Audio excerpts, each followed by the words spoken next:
I think you're amazing. You are too, Henry. Thank you so much.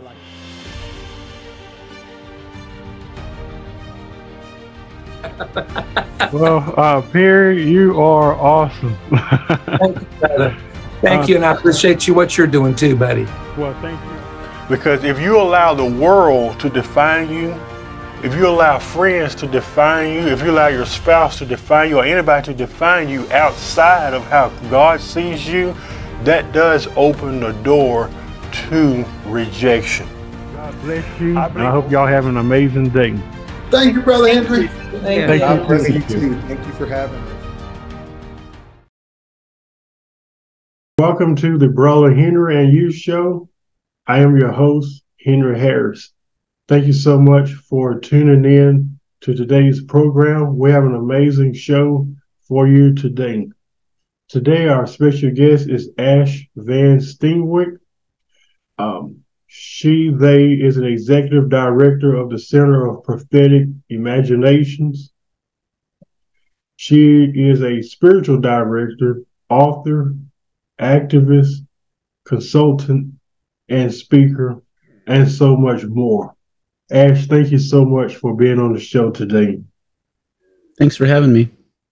Now, I found your story to be very interesting, and I'm so excited that everyone will become exposed to your story, and I believe it will inspire so many people, not just in the LGBT community, but just around the world. So as we start out this interview, can you give us a brief history about your childhood, a little bit about yourself, your upbringing? Yeah, I grew up in rural Minnesota, in kind of like, lower income white family that was maybe vaguely Christian. And then like in my teens, like a lot of people in rural places, I went to Bible camp. Yeah. And when I was 14, that's when I had my whole Bible camp conversion experience and everything. And I went pretty conservative, pretty hard for a while. So I would have thought of myself, like back in like my upbringing, especially my teen years, I would have thought of myself as a charismatic and an evangelical. Yeah. And but I always had a little bit of this problem with authority. Which also, again, a lot of the people I grew up around in rural Minnesota had a problem with authority. They just didn't know where to aim their problem. So I think that little problem with authority helped me from totally locking down into the Christianity that I was growing up in. Oh, that's awesome. So you were raised in church? Yeah, my dad would make us go to church until we were 16. But, by that point I was all in. So I just found my own way, or I drove. So I wasn't really brought up in it. My dad was actually an excommunicated Mormon, of all things. Yeah. So, and my mom wasn't spiritual at all. She didn't want anything to do with church. So within that household, I knew that I didn't have to do the Christian stuff. It's kind of something I kind of wanted to do. Yeah. So when did you become involved as it relates to your own personal relationship with God? Like, when did that spark an interest in you? Because I know we'll get to that in a second. You do have a prophetic imaginations. We're going to talk about that here in a second. So when did you become interested in that? Yeah. I remember when I was 14, I went to this fundamentalist Bible camp because a kid at church, Sean, invited me, and I wanted to go to meet girls. Like, that's kind of a reason a lot of people go to Bible camp. But at the Bible camp, kind of on the last evening, they did this bonfire thing where they would call people up to share testimonies. I was really cynical about it all. And as I was sitting there at the edge of the kind of the clearing where the bonfire was, I had this profound spiritual experience. And that's kind of the starting point for me. All of a sudden I felt kind of like surrounded with darkness, but it wasn't like an evil darkness. It was just kind of like darkness. And I felt a presence say to me, you are the suffering of the world. And when I heard that, all of a sudden I just felt overwhelmed with people's suffering and misery and pain. Like I just felt bombarded with it, and I broke down and started crying. And that was just, I think about that experience a lot. At the time, I associated it with Jesus, which makes sense. Jesus suffering, Yeah. take up the cross, that stuff. But I think it's, I don't want to nail it down too much to just Jesus. It was definitely whatever the divine was. I felt like I experienced Exactly. that. Yeah. And I felt that my own struggles and pain were somehow connected to everyone else's. And that somehow God was tied up with that, wanting me to be compassionate and in solidarity with those who suffer. So that was kind of my spiritual origin story. And kind of everything unfolds from that. Oh, that's amazing. So, you told me that you are openly trans woman, Mm-hmm. and I want to talk a little bit about that for a second. There's a lot of homophobia in the world, specifically in the church, Oh, and yeah. with you Mm-hmm. doing ministry and all the wonderful things that you do. To those that are watching that may say, how can she be a trans woman and doing ministry? How do you reconcile, uh, even if that is even possible in some people's mind? How do you reconcile that and being a trans woman at the same time? But what about those who may be homophobic, very critical, and what I'm sure you've experienced some opposition. Oh, yeah. And my experience has been with the Christian community. Anytime you be yourself and who you are, it's almost like they have an issue with that. So, can you tell us a little bit about your transition and the oppositions you faced, if you did go through any Mm-hmm. opposition, and someone who may say, "Well, how can she be transgender and Yeah. do all this stuff?" So, I mean, yeah, there's a lot to it. And it definitely makes things harder to mm-hmm, be in Christian spaces. My relationship with Christianity and in general and the church in particular has suffered since I've come out. To me, it all makes sense.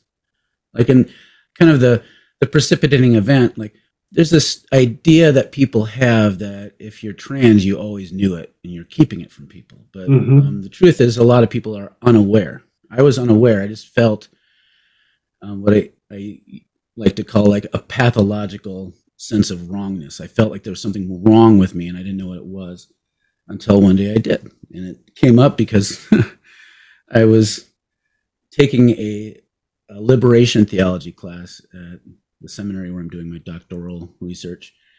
And I wasn't paying attention in class. Instead, I was writing a Facebook post about how I thought Jesus was queer.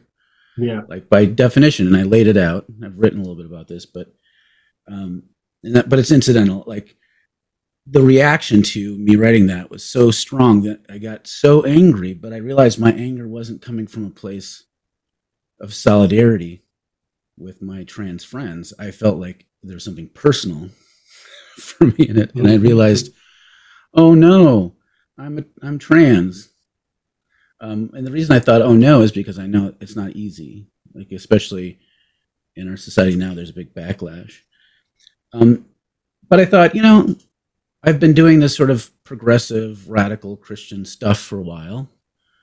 The nonprofit I started, the Center for Prophetic Imagination, I started with a non-binary trans person.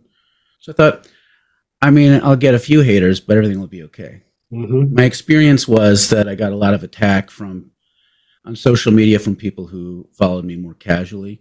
But then I also had a lot of pushback from friends and longtime colleagues who just thought that, I was unstable or messed up somehow, or they wouldn't even name why they were upset. All of a sudden, I just noticed this big trend of people throwing me under the bus and accusing me of things. And that's a common story. So some of the backlash was honest, some of it was dishonest, but the general sense I got was that even in churches that claim to be progressive, standing too strongly with trans people, particularly trans women, is controversial.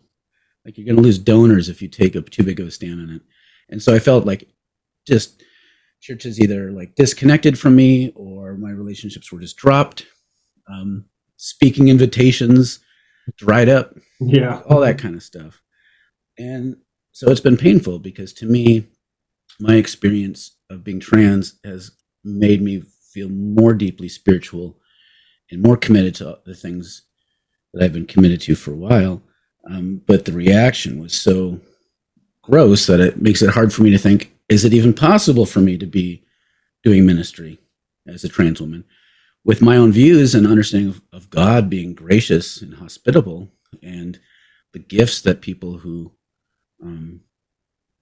don't fit the gender stereotypes, like the gift that people like us bring to the church, I think it would be great. But I feel like most Christian denominations and churches just aren't being honest when they say they're being inclusive. So it's been really hard. I totally agree with that. And I told somebody the other day, Ash, that just because it says grace on the front of the church building, most of the time they don't embody that. Or they say, we are inclusive. We love everybody. Come as you are, no matter who you are, your sexual orientation. And then you get in there and it's like bait or switch, like they got you now. So let's try to change you into who we think you should be. Have you experienced that before? Like someone who may not be comfortable in who you are and they try to throw scriptures at you or try to get you to conform or tell you that you may need I don't know what they call some type of therapy, deliverance, all these things. I feel like you are who you are. So have you ever experienced that before? A little bit. It's one of the reasons why it's probably good that I didn't know that I was trans until I was 45, because I'm not young and impressionable, and I'm not a vulnerable member of a church. And I've encountered all sorts of people who, they come out in their teens or 20s, and it's hard for them because then the church wants to kind of clamp down and control them. But I'm not really under anyone's particular authority. I'm not a part of a church community right now. So most of what I've experienced with people trying to spiritualize or weaponize their spirituality towards me have been with colleagues, like telling me like their identity is in Christ, not in being trans, like mine's in being trans. And so I'm an idol worshiper. I'm like, okay, pumpkin, that's nice. Your identity is so purely tied up with Christ that you don't have any sort of other sense of identity. That's fine.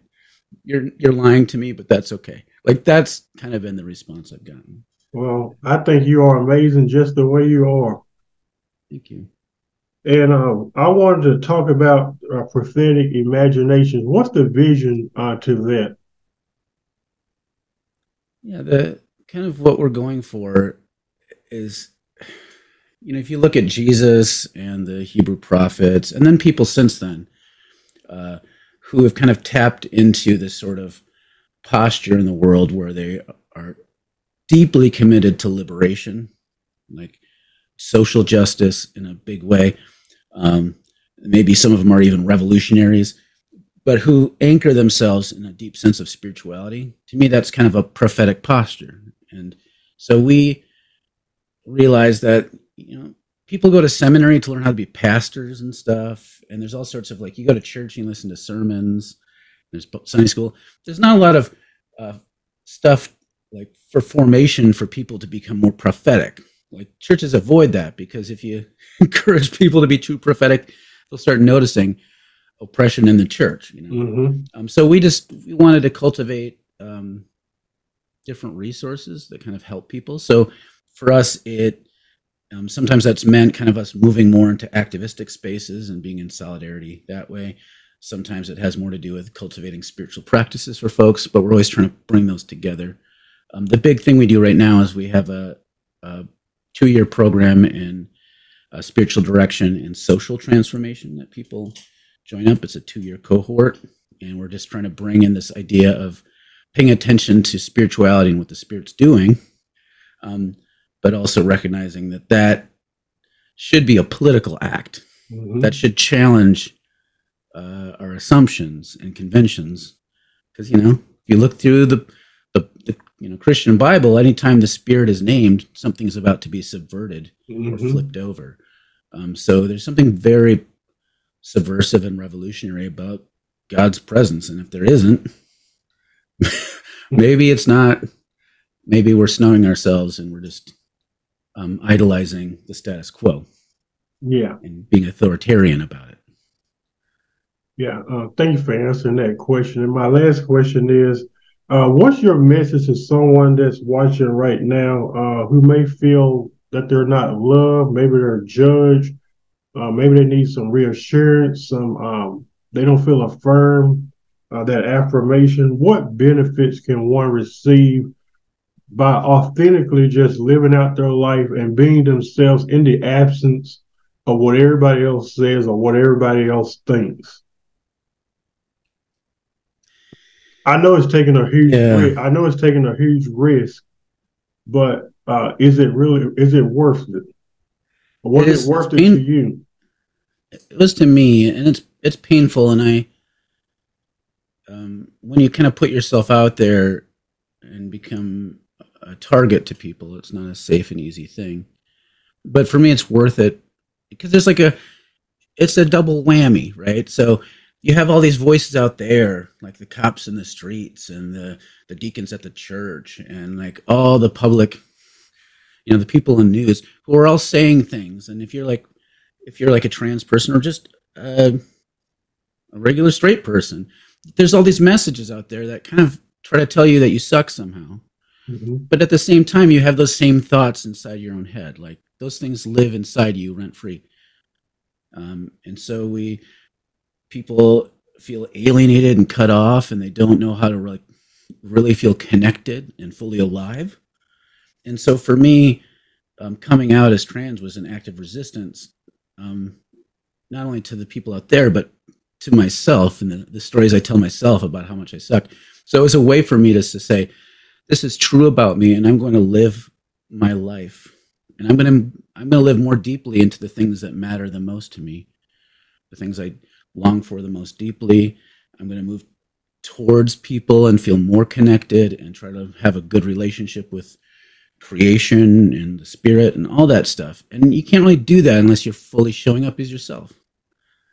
So if it matters to you to be fully alive, then it's good to come out and be honest about who you are to the world. But there's always a risk. I mean, yeah. Every great spiritual tradition talks about the risk of fully showing up. Like it doesn't go well for you because so many people are invested in the way things are, even if it's really oppressive and not in their best interests. Yeah, that was powerful. How can people connect with you? Do you have a website, a Facebook page? How can people connect to follow you or your journey? Mm-hmm. I'm on social media, so people can follow either the Center for Prophetic Imagination, which is prophetikimagination.org, or we're also just pretty active on Facebook and Instagram. We have someone who part of their job is just to maintain social media, and they do a great job at it. But you can also find me. I have a website, Maki, M-A-K-I, Ashe, A-S-H-E dot. I think it's .com, and I'm also on social media. Oh, that's awesome. Ashe, thank you so much for who you are. Thank you for taking this time to share your story and to answer the questions honestly. I appreciate you, and if there's anything we can do for you on our end, please let us know, and you have our support. Thank you. Thanks for having me. Yeah, thank you too. To all you that are watching, follow us at facebook.com/The Brother Henry and You Show, or you can visit our YouTube page at Henry Harris 100. Till next time, God bless you.